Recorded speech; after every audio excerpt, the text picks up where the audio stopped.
Shalom saudara-saudara, selamat berjumpa di dalam acara Bible Study kita di hari ini.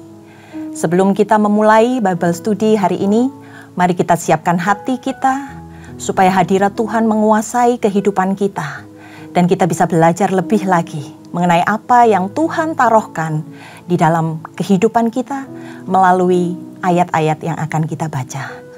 Mari kita siapkan hati untuk menyembah Tuhan.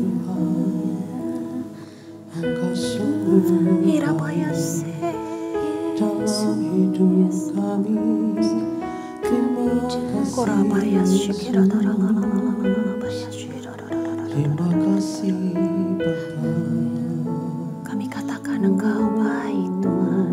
Terima kasih Yesus.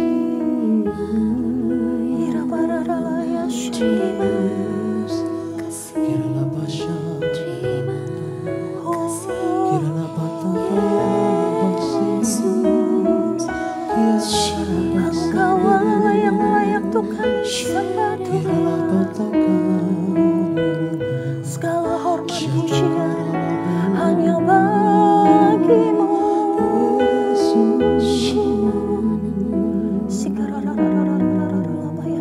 Engkau hadir Tuhan, Engkau hadir Tuhan. Yes, terima kasih Tuhan. Tuhan, Kau sempurna dalam rencana-Mu dan karya-Mu. Ku serahkan hidupku, murnikan dengan Roh-Mu. Tuhan, Kau sempurna dalam rencana-Mu dan karya-Mu. Ku serahkan hidupku, murnikan dengan Roh-Mu. Hidupku menggenapi firman-Mu, tanda mujizat sertai tiap langkahku. Kau bersamaku, di dalamku, jadi bukti kebesaran-Mu.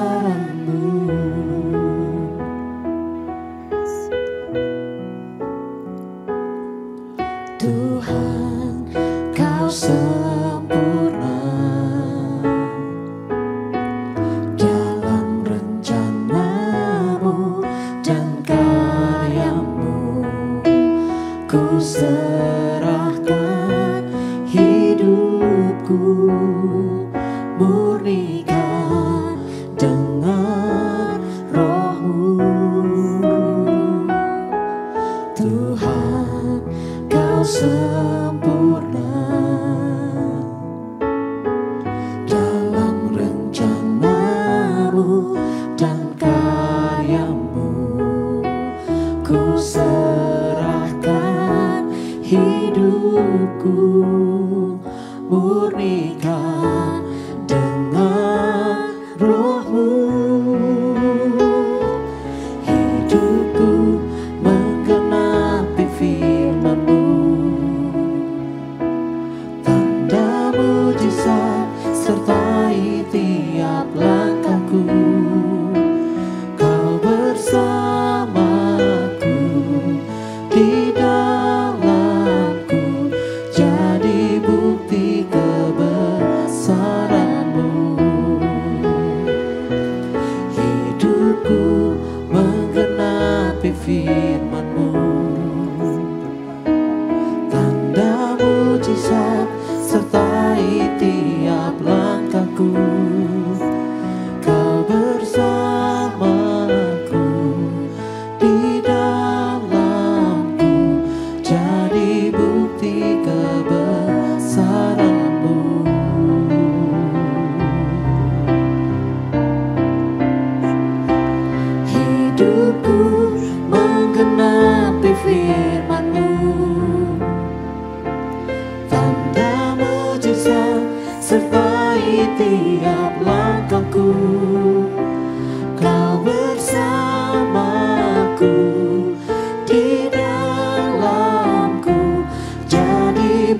bukti kebesaran-Mu.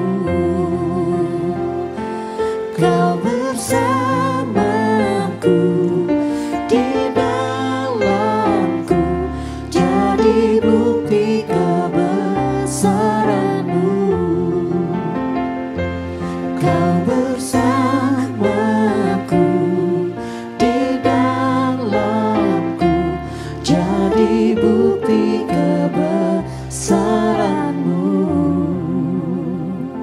Kaulah Tuhan yang jadi kekuatan kami, sebab Kau besar, perbuatan-Mu ajaib bagi setiap kami. Tuhan, Kiralala Bashanaralamu, Kiralala Bashanaralamu, Kiralabata Karalalaba, Kiralala Kiralala Basi, Kiralalamu, Kiralala Bashanaralamu, Kiralabata Kaulah yang besar Tuhan.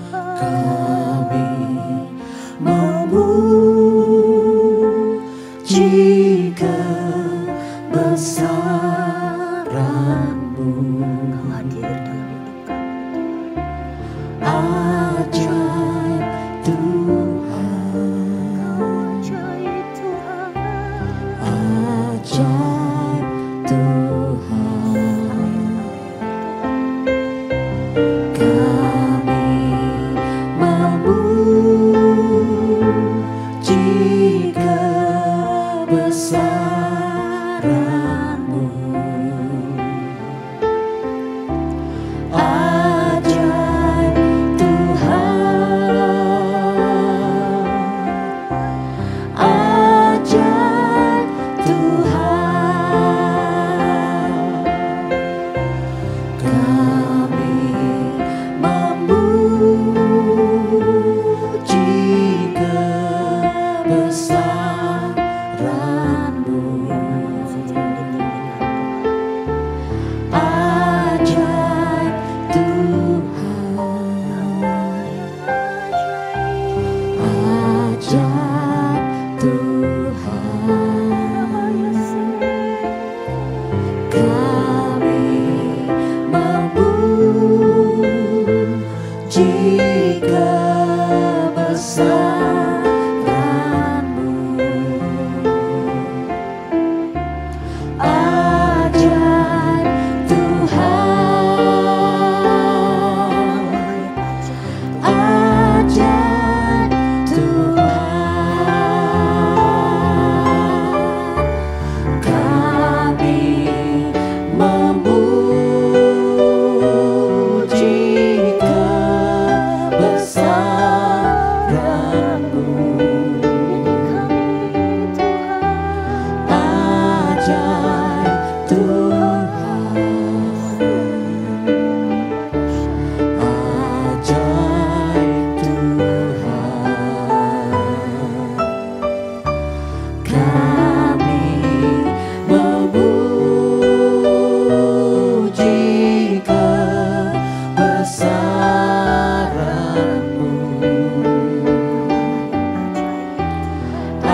tinggikan namamu. Kami mau muliakan namamu Tuhan. Kira baralama yashe.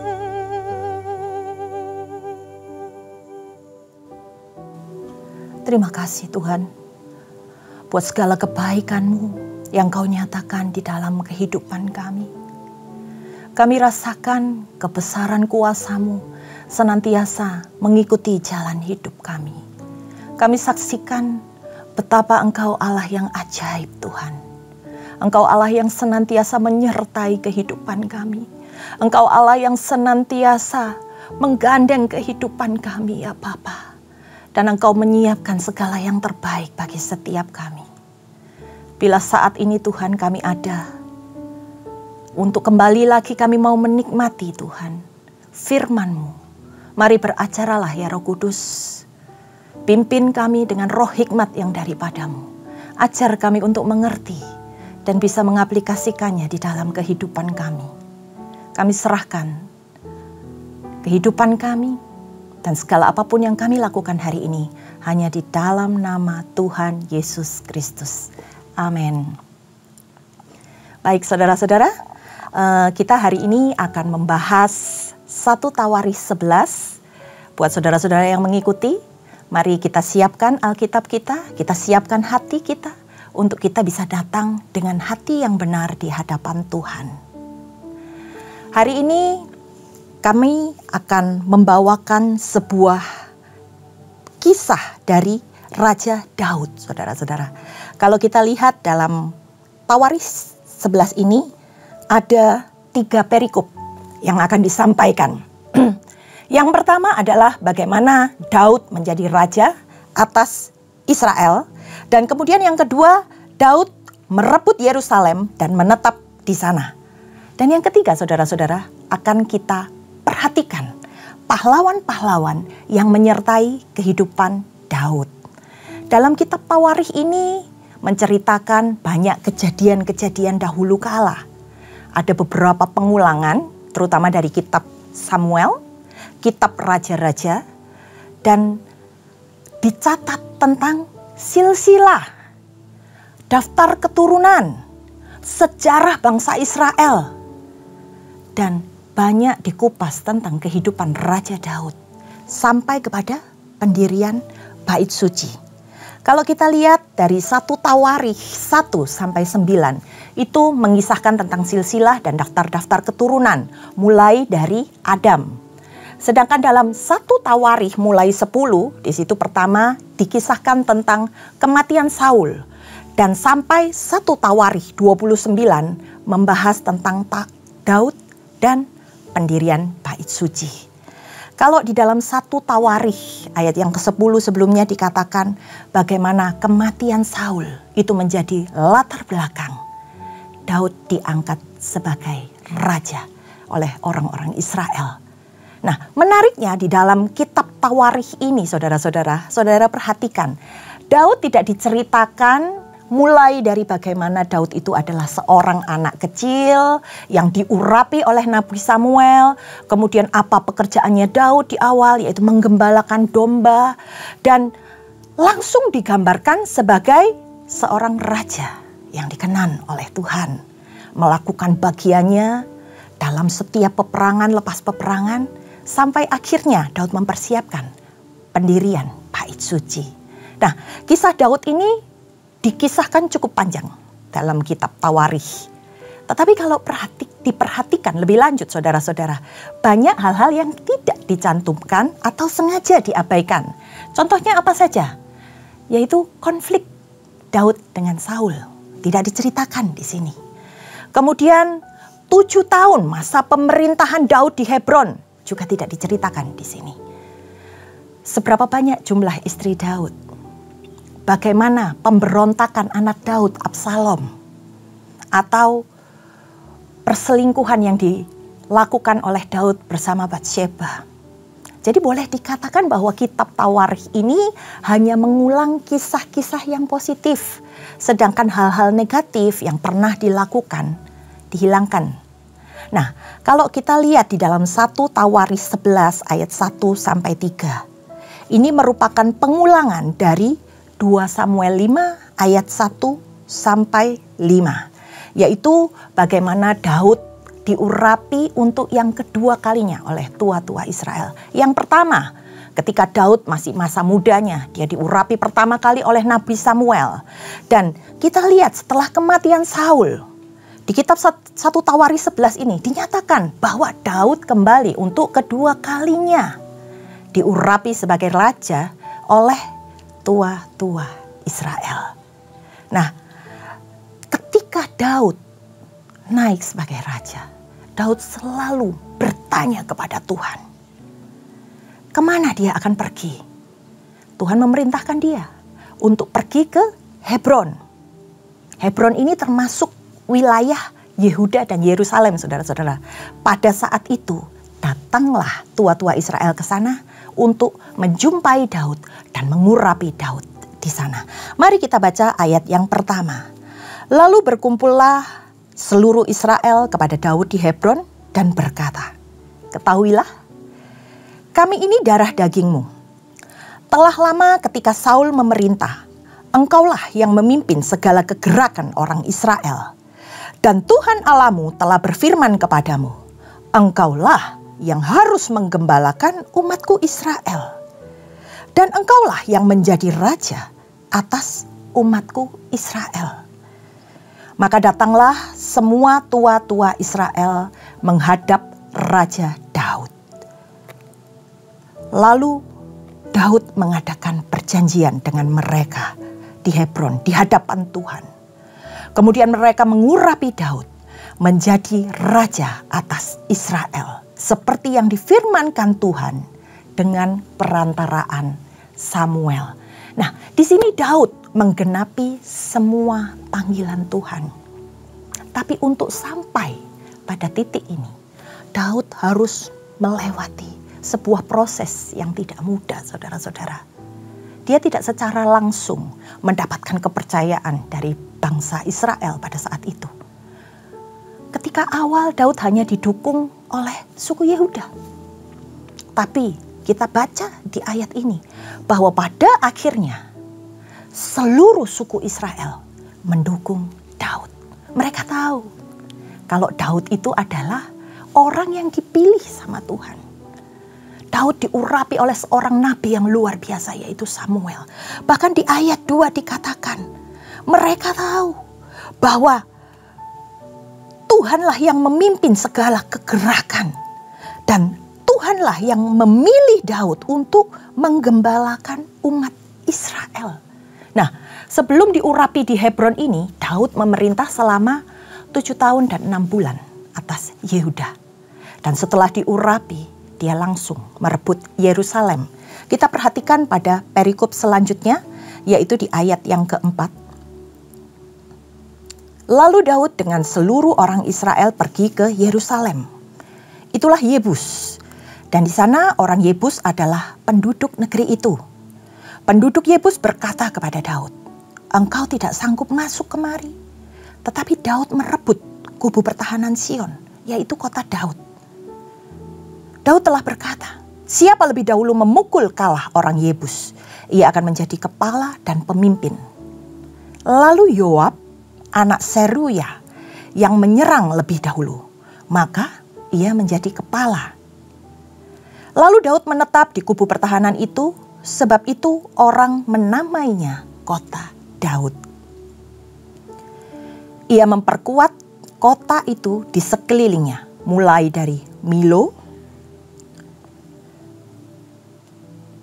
dan sekelilingnya seluruhnya, sedang Yoab membangun kembali selebihnya dari kota itu. Lalu makin lama, makin besarlah kuasa Daud, sebab Tuhan semesta alam menyertainya.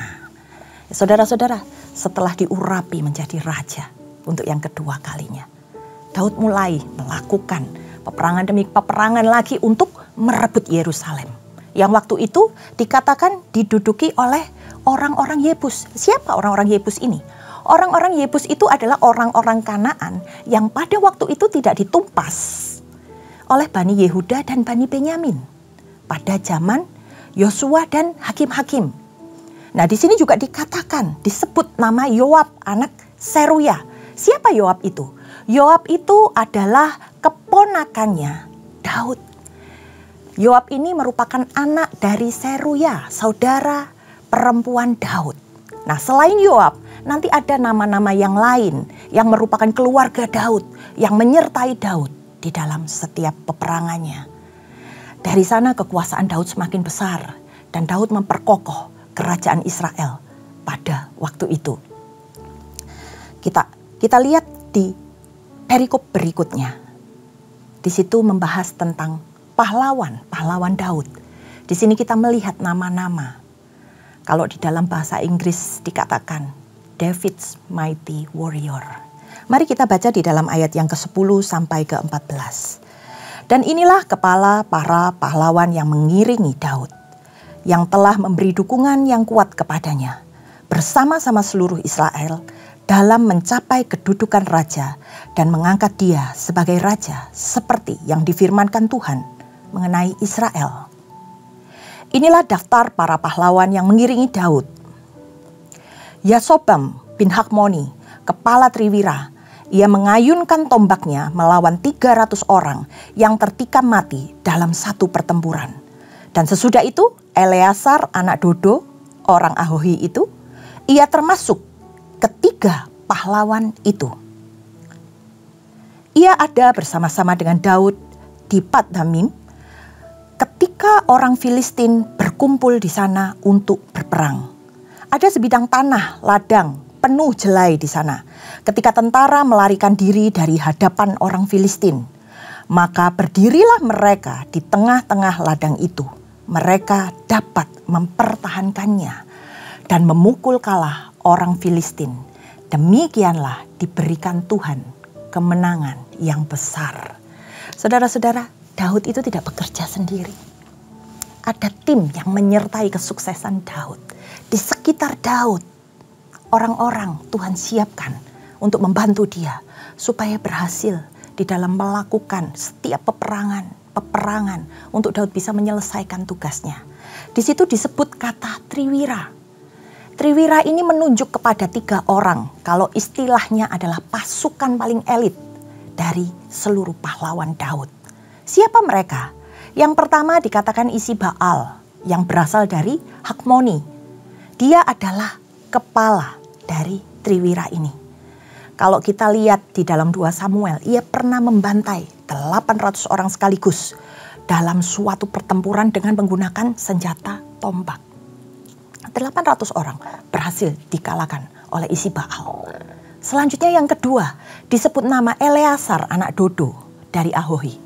Dia tinggal sendirian di dalam medan pertempuran melawan orang-orang Filistin pada zaman itu. Setelah semua pasukan Israel mundur, dia sendirian, saudara-saudara. Tetapi Eleasar ini berhasil membunuh banyak orang Filistin sampai tangannya lesu. Dan tangannya itu seolah-olah melekat pada senjata pedang yang digenggamnya pada saat itu. Kemudian yang ketiga, nama yang tidak disebut di dalam ayat ini adalah satu nama Triwira, yaitu Sama, anak Age dari Harari. Ia mempertahankan ladang yang ditanami kacang merah dari aksi penjarahan orang Filistin. Nah, sebelumnya tentara Israel sudah melarikan diri, ketakutan setelah mereka melihat kedatangan orang Filistin. Tapi Sama, satu tentara ini, berhasil mempertahankan ladang itu dan memukul kalah orang-orang Filistin. Selanjutnya kita baca di dalam ayat yang ke-15. Setelah sekali datanglah 3 orang dari ketiga kepala ke gunung batu, mendapatkan Daud dekat gua Adulam. Sedang tentara orang Filistin berkemah di lembah Refaim. Pada waktu itu Daud ada di dalam kubu gunung dan pasukan penduduk orang Filistin pada waktu itu ada di Bethlehem. Lalu timbullah keinginan pada Daud dan ia berkata, sekiranya ada seorang yang memberikan aku minum air dari perigi Bethlehem yang ada di dekat pintu gerbang, Lalu ketiga orang itu menerobos perkemahan orang Filistin. Mereka menimba air dari perigi Bethlehem yang ada di dekat pintu gerbang, mengangkatnya dan membawanya kepada Daud. Tetapi apa yang dilakukan Daud? Daud tidak meminumnya, melainkan mempersembahkannya sebagai korban curahan kepada Tuhan. Kata Daud, "Jauhlah daripadaku ya Allah untuk berbuat demikian. Patutkah aku meminum darah taruhan nyawa orang-orang ini? Sebab dengan mempertaruhkan nyawanya mereka membawanya, dan tidak mau ia meminumnya." Itulah yang dilakukan ketiga pahlawan itu. Dari sini kita melihat keistimewaan Raja Daud. Dia sangat menghargai orang-orang yang menyertai dia. Bagaimana Raja Daud menyadari pengorbanan dari orang-orang yang luar biasa ini. Mereka rela mengorbankan nyawanya sekalipun demi Raja Daud. Selanjutnya kita baca di ayat yang ke-20. Abisai adik Yoab, dialah kepala ke-30 orang itu. Dan dialah yang mengayunkan tombaknya melawan 300 orang yang mati ditikamnya. Ia mendapat nama di antara ke-30 orang itu. Di antara ke-30 orang itu, ia paling dihormati. Memang ia menjadi pemimpin mereka, tetapi ia tidak dapat menyamai Triwira itu. Nah, mereka ini dipakai oleh Allah, saudara-saudara. Kalau kita melihat bagaimana Abisai, adik dari Yoab, dia merupakan kepala. Mereka ini dipakai oleh Tuhan untuk menyertai perjalanan Daud. Di ayat yang ke-22, selanjutnya ada satu nama lagi, saudara-saudara. Benaya bin Yoyada, anak seorang yang gagah perkasa, yang besar jasanya, yang berasal dari Kaseel. Ia menewaskan kedua pahlawan besar dari Moab. Ia juga pernah turun ke dalam lubang membunuh seekor singa pada suatu hari bersalju. Pula ia membunuh seorang Mesir, seorang yang tinggi perawakannya, 5 hasta tingginya. Di tangan orang Mesir itu ada tombak seperti pesa tukang tenun. Tetapi ia mendatanginya dengan tongkat, merampas tombak itu dari tangan orang Mesir itu, lalu membunuh orang itu dengan tombaknya sendiri. Itulah yang diperbuat Benaya bin Yoyada. Ia mendapat nama di antara ke-30 pahlawan itu. Sesungguhnya di antara ke-30 orang itu, ia paling dihormati. Tetapi ia tidak dapat menyamai Triwira. Dan Daud mengangkat dia mengepalai pengawalnya. Nah, dari kisah pahlawan-pahlawan ini, Triwira memang yang paling menonjol.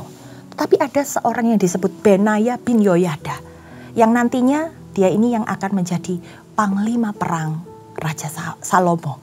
Nah, selanjutnya disebutkan nama-nama pahlawan Daud yang lain yang menyertai dia di medan pertempuran. Kita baca di dalam ayat yang ke-26. Pahlawan-pahlawan yang gagah perkasa ialah Asahel, saudara Yoab. Ini juga saudara dari Daud, saudara-saudara. Selanjutnya Elhanan bin Dodo dari Bethlehem. Samot orang Harod. Heles orang Peloni. Ira orang Ikes, orang Tekoa. Ebieser orang Anatot. Sibkai orang Husa. Ilai orang Ahohi. Maharai orang Nefota. Helet bin Baana orang Nefofa. Itai bin Ribal dan Gibea orang Benyamin. Benaya orang Piraton. Hurai dari lembah Gaas. Abiel orang Betraba. Asmawet orang Bahurim. Elibaha orang Saalbon. Hashem orang Gison. Yonatan bin Sage orang Harari. Ahiam bin Sakar orang Harari. Elifal bin Ur. Herifer orang Mekhartari. Ahia orang Peloni. Hesro orang Karmel. Naarai bin Esbai. Yoel saudara Natan. Mibar bin Hagri. Selek orang Amon. Naharai orang Berot. Pembawa senjata Yoab, anak Seruya, Ira orang Yetri, Gareb orang Yetri, Uria orang Het, Sabat bin Ahlai, Adina anak Sisa orang Ruben, kepala orang Ruben dan beserta dia 30 orang. Hanan bin Maka, Yosafat orang Mitni, Usia orang Asitarot, Syama dan Yeyel, anak Hotam orang Aror, Yediel bin Simri dan Yoha saudaranya orang Tisi, Eliel orang Mahawim, Yeribai dan Yosawiyah, anak-anak El-Naam, Yitmi orang Moab, Eliel, Obed, dan Yaasiel orang Mesobaya. Perhatikan di ayat yang ke-41. Nama Uria disebut, saudara-saudara. Uria ini menyertai Daud mulai dari awal peperangan. Dia menyertai Raja Daud sampai akhir hidupnya. Saudara-saudara, dari 1 Tawarikh pasal yang ke-11 ini, Daud diakui sebagai raja atas Israel. Kemudian Daud menaklukkan Yerusalem dan menjadikan Yerusalem sebagai ibu kota kerajaan. Dan di sini dicantumkan nama pahlawan-pahlawan. Banyak yang menyertai Daud.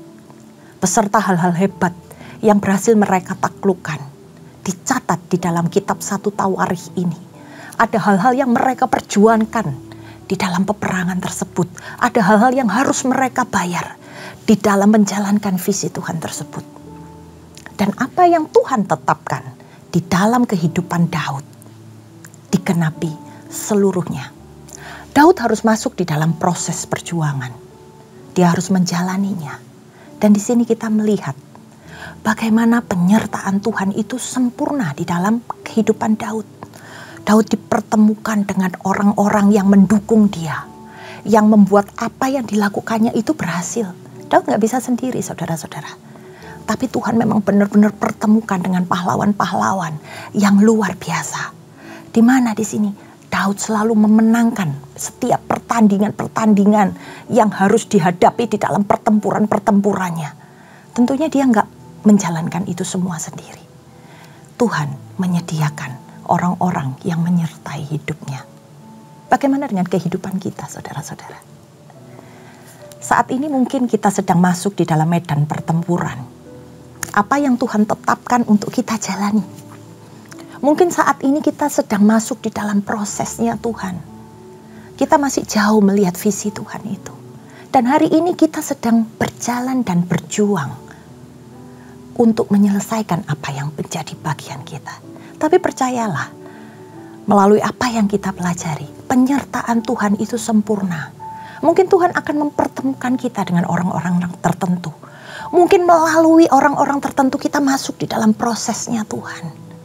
Segala sesuatu yang gak berkenan di hadapan Tuhan sedang dikikis dalam hidup kita. Mari Tuhan, izinkan Tuhan masuk di dalam kehidupanmu. Izinkan Tuhan membimbing kita untuk kita bisa menyelesaikan segala sesuatunya. Dan sampai waktunya Tuhan, sama seperti Daud. Bagaimana Daud bisa menyelesaikan setiap peperangan demi peperangan bersama dengan Tuhan dan bersama dengan orang-orang di sekitarnya. Mari kita tundukkan kepala. Kita lihat betapa Tuhan itu baik di dalam kehidupan kita. Bapa, kami bersyukur kalau kami boleh belajar Tuhan. Melihat bagaimana Daud menjalankan setiap hal yang ada di hadapannya. Berjuang untuk menyelesaikan peperangan di dalam hidupnya. Sama seperti kami hari ini Tuhan. Ada proses yang harus kami lalui. Untuk kami bisa menjadi orang yang berkenan kepadamu. Sama seperti Daud berkenan di hadapanmu. Kalau hari ini Tuhan, Engkau mempertemukan kami dengan orang-orang yang mungkin menajamkan kami Tuhan. Menyakiti kami Tuhan. Kami percaya melalui ini semua, kami akan timbul sebagai pemenang. Engkau yang mempertemukan kami dengan orang-orang yang dapat mendukung kami Tuhan. yang dapat membantu kami untuk menyelesaikan bagian kami masing-masing. Kami mau serahkan lebih lagi Tuhan, kehidupan kami di dalam Engkau. Dan kami percaya, jika kami berserta Tuhan, tidak ada satupun yang dapat menggagalkan rencana Tuhan dalam kehidupan kami. Materaikan setiap firman-Mu di dalam hati kami. Dan izinkan kami menjadi pribadi yang berkenan di hadapan-Mu. Dalam nama Tuhan Yesus, setiap yang percaya katakan amin. Tuhan Yesus memberkati.